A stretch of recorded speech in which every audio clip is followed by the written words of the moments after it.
ಅಪ್ಪ ಹೇಳ್ತೀನಿ. ನೀನು ಒಯ್ತಿರ್ತೀಯ ಕಾರಲ್ಲಿ ಆಯ್ತಾ, ಹಂಸ ಇಲ್ಲಾಂದ್ರೆ ಗುಂಡಿ ಸಿಕ್ಕಿದ್ರೆ ಏನ್ ಮಾಡ್ತೀಯ?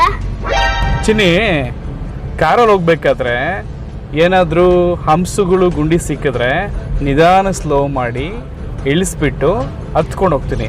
ಯಾಕೆ ಅಂದರೆ ಕಾರ್ ಓಡಿಸ್ಬೇಕಾದ್ರೆ ಹಂಸು ಮತ್ತು ದಿಣ್ಣಗ ಸಿಕ್ಕಿದ್ರೆ ಕೆಳಗಡೆ ಚಾಸಿಸ್ ಟಚ್ ಆದರೆ ಚಾಸಿಸ್ ಡ್ಯಾಮೇಜ್ ಆಗುತ್ತೆ, ಆಮೇಲೆ ಸಸ್ಪೆನ್ಸರ್ ವೀಕ್ ಆಗುತ್ತೆ. ಸ್ಲೋಗಿ ಇಳಿಸಿ ಸ್ಲೋಗಿ ಹೋಗ್ಬೇಕು, ಆಯಿತಾ? ಸರಿಯಪ್ಪ ಆಯ್ತು. ಬಾತ್ಕೋಳಿ ಮತ್ತೆ ಮರಿ ರೋಡ್ ಕ್ರಾಸ್ ಮಾಡ್ತಾ ಇರ್ಬೇಕಾದ್ರೆ ಏನ್ ಮಾಡ್ತೀಯ? ಪಾಪ ಚಿನ್ನಿ, ಬಾತ್ಕೋಳಿ ಮರಿ ಅಲ್ವಾ, ಸ್ಲೋ ಮಾಡಿ ನಿಲ್ಲಿಸ್ಬಿಟ್ಟು ಅದು ರೋಡ್ ಕ್ರಾಸ್ ಮಾಡಿದ್ಮೇಲೆ ಕಾರ್ ಓಡಿಸ್ಕೊಂಡು ಹೋಗ್ತೀನಿ, ಆಯಿತಾ? ಅಪ್ಪ ಸಡನ್ ಆಗಿ ಅಮ್ಮ ಬಂದ್ರೆ ಏನ್ ಮಾಡ್ತೀಯ? ಸಡನ್ ಆಗಿ ಅಮ್ಮ ಬಂದರೆ ಮೋಸ್ಟ್ಲಿ ಬ್ರೇಕ್ ಫೇಲ್ ಆಗೋ ಸಾಧ್ಯತೆ ಇದೆ ಚಿನ್ನಿ.